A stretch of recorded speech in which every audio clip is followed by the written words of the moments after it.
There is a popular idea among photographers that the decisive moment is one magical frame cut of everyday life, which can occasionally be true. But in reality, what usually happens is that the photographer is working his way to that magical moment. It don't just magically appear. There's a lot of observation and photography thinking behind each shot like this. So what we're going to do today is go through several sets of photographs that I captured recently, and we can see how did I reach that decisive moment. Now, the first one is this photograph from Hanoi. There are these two guys carrying this bed frame, and there's a slice of Hanoi life behind. Now, while I like this frame, it could be done better. And the reason for that is because I was just responsive and I didn't really think. What actually happened here was I was walking on the street. I noticed these two guys coming towards me. I took a first shot, a second shot, and the third shot when they're passing in front of me. And while I like the shot, if you look at it carefully, you will see that there are some focusing issues. Because I was with the Ricoh GR, and that moment I was on the zone focusing, I'm not focused exactly where I wanted to be. In this situation, I think the best would be to be focused on the people behind or on the people who are carrying the bed frame. Looking straight after the shot on a small screen, I decided that I got the shot and I just kept walking. The right thing to do here would be to continue following these two gentlemen and actually perfecting that shot. And while this moment is good, it could be better. I think I could do it better if I continued following. Now, let's look at another image.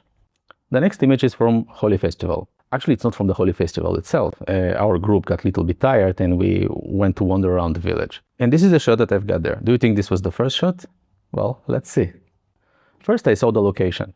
I saw that some children are playing on this cube-looking like thing, and the light was nice, and there were these stairs that are coming up from the wall and casting a shadow. At this moment, I was using a 24-17 zoom lens, so the first shot was on 24. On the next one, I zoomed in as much as I could at 70mm, and I composed the image like that. And I started basically waiting to see what is happening and taking shots in between. I'm not going to go through all of the shots, but I will go through the ones that actually there was some change in the scene. This is the first one. This is the second. I can see that the boys trying to get out, and I see the shadow of both of the boys. I'm saying, okay, this is interesting, but I don't really like the way they're standing one above each other. One of the boys moved, the second one stays there. Still, nice shot, but not great. This is the second shot that I like because of the boy and the way he's pulling himself up. But it's still not there. It's not our shot. And now I can see that the boy's trying to get off, but he's a little bit short and his leg cannot reach the step on the bottom. So he tries to jump to the side. And this is the moment I saw that.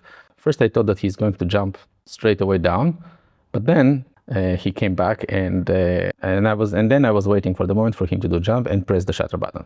So basically, from the first shot until the last shot, there were 11 photographs.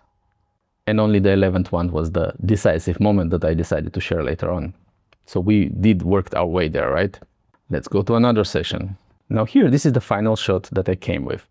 There's a guy reading newspaper, and there's a sequence of boats standing in a certain way, and there are monkeys running around. So the shot is kind of dynamic and involves a lot of different elements and makes it visually interesting. But was that the first shot? Of course not.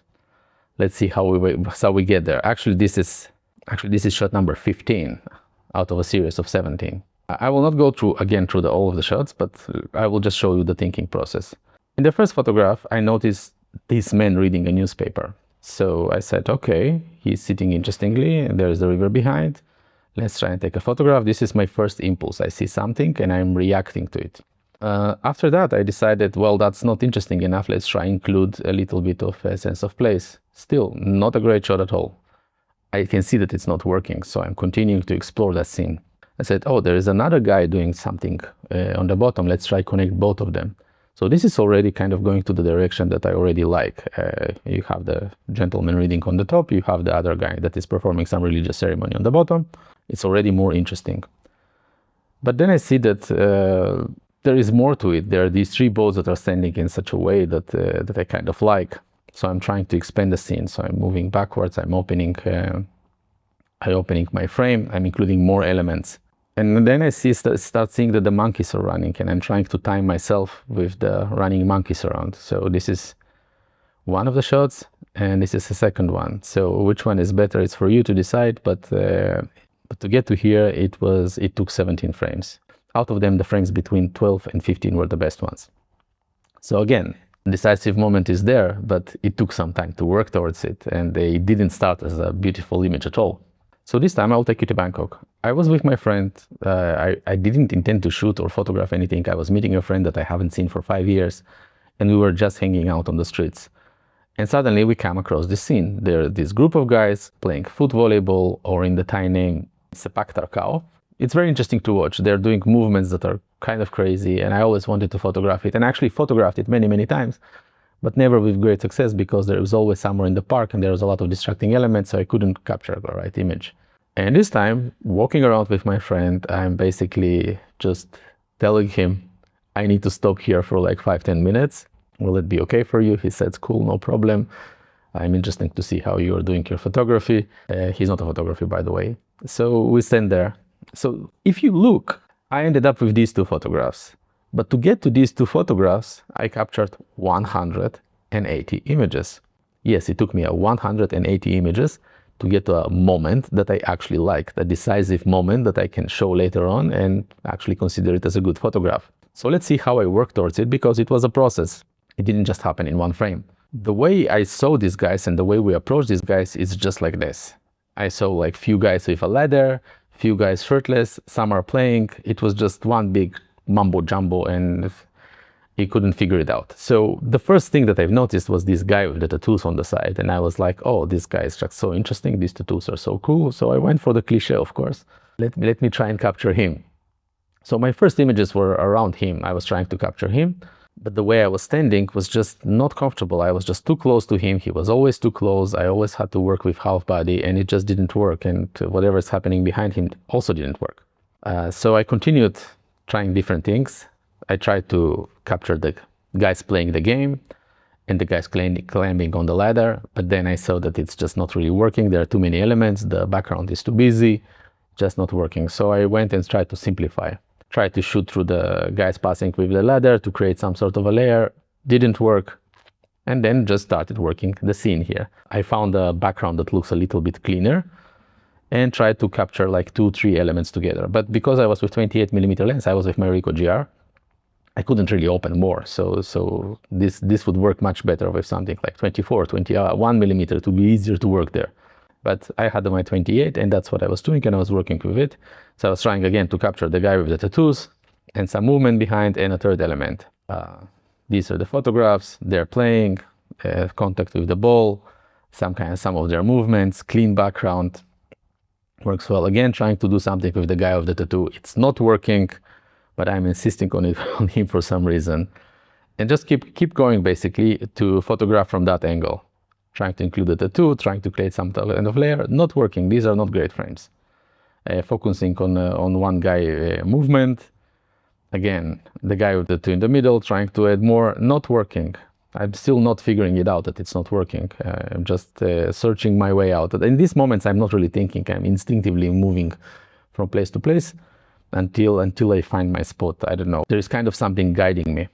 Again, trying to do like this, but at the moment I'm opening the frame and moving towards that and moving a little bit left, the composition becomes very busy. Trying to narrow down, trying to close as much as I can on the elements that are relatively clean, but it's still not working the way I want. So I'm going to the other side. Now I moved around and I'm trying to capture from here. And I can see that, okay, from this side, everything is cleaner, everything looks better. The problem is that my friend is on the far right side, so I'm trying to exclude him from the frame as well. But keep going. So here I have this like vertical line of the volleyball net that I can separate basically the two teams that are playing one next to each other. So it kind of creates more of a story. And there is again more movement. I can sometimes capture the guy with the tattoos, but that's it. I gave up on him. I decided that he's the way he's standing, and I cannot do anything with him, at least from that angle. And I keep working. And then there's another guy with tattoos comes. And he's just standing there and watching the game and saying, okay, so I will create the layer. My frame will start from the right with him. And on the left-hand side of him, I will have this gentleman playing. And there's this like leading line on the top, and all the lines are basically leading into the image itself. So I keep photographing with him in mind. So you have this. So this is already a little bit better. It goes towards the direction that I really like. And I keep exploring. But again, too busy, not the right moments. Something is not working. Trying to take a higher angle. I'm saying, okay, I'm saying, okay, maybe if I take it from the top, I will have a little bit even cleaner background and focus more on the movement and kind of frame with this guy on the bottom. Again, trying several things, not working great. And I'm seeing that left side where this guy with the red hat is again not working because of that vertical line, and we're basically getting some other space into the frame that is not really connecting to the rest of the scene. So it's not working very well again. And again, having this horizontal line on the top, it's kind of a bummer. I like the lines to be diagonal. So here I'm kind of working with verticals and horizontals. I'm trying to split the frame in the middle, trying to do something with it because the guy with the tool already left. So here the guy with the tattoo left, and I stayed with these guys and playing, and I tried to separate by using the vertical line. I do like vertical separation a lot. It kind of gives two sides of the story. But again, still it's not working. And then I start noticing this guy on the left with the shorts that I didn't notice at the beginning because he was he was not with tattoos. He was just a skinny guy playing. But the way it looked like, he was actually the other best player. So I started paying more attention to him. You see like how he jumps and how he hits the ball every time. He was doing this crazy movement. So I started to focus on him. And there's another thing that I noticed here on this frame is that the moment he's doing these movements, he's getting the light kind of on him from the top, because we were between two buildings and there was like a hole at the top, and and the light is coming from the top. So the moment he was doing this like back looking movements, you could see his body lit. So I started to focus on him a little bit more and trying to hunt something happening with him. Still focused on the game, focused a little bit on him, focused on him basically more instinctively than actually seeing that something is happening, but working my way through. And here I already start feeling that, okay, this starts feeling a little bit like the framing I'm looking for, but it was kind of ordinary. You see this guy, he was doing these crazy jumps. Amazing player. And someone from the other side. And him again. And we keep going. I know that I like this angle, so I'm working this angle. I'm trying to make this angle work. Focused on him. And there's another gentleman arrives with this big bottle of water. And since I already knew that I like this higher angle, I started to frame like this with him. So I would have him kind of in the middle and framing, and have one of the teams on one side and the other of the teams on the other side. And here we're already getting close to what I'm looking for. So he's like the viewer that is watching the game. And here we already have kind of a story, not just the guys playing, but we have another element that is expanding the storytelling elements. And you can see that the light is working wonderfully. So I just started to hunt for moments from that moment on.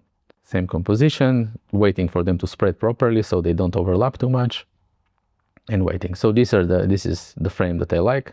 I think this is the frame number 180 and 181. So this was 180 and this was 181. So you can see that sometimes to get these decisive moments, it takes you time. It takes you effort, it takes you some thinking process, it takes you understanding the composition, it takes you understanding the light, but mostly it takes from you working the scene.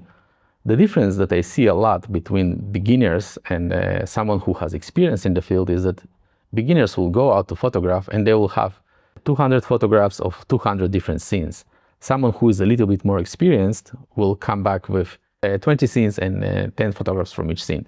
So this stopping in one place and trying to think how the scene can develop and start thinking how the scene can work is really benefiting you. So the way you do it, when you find a scene with potential, don't go away. Don't take 2 photographs and go away. Just keep working on it. Change your angle, change your direction that you're photographing. Look how the scene interacts with the background.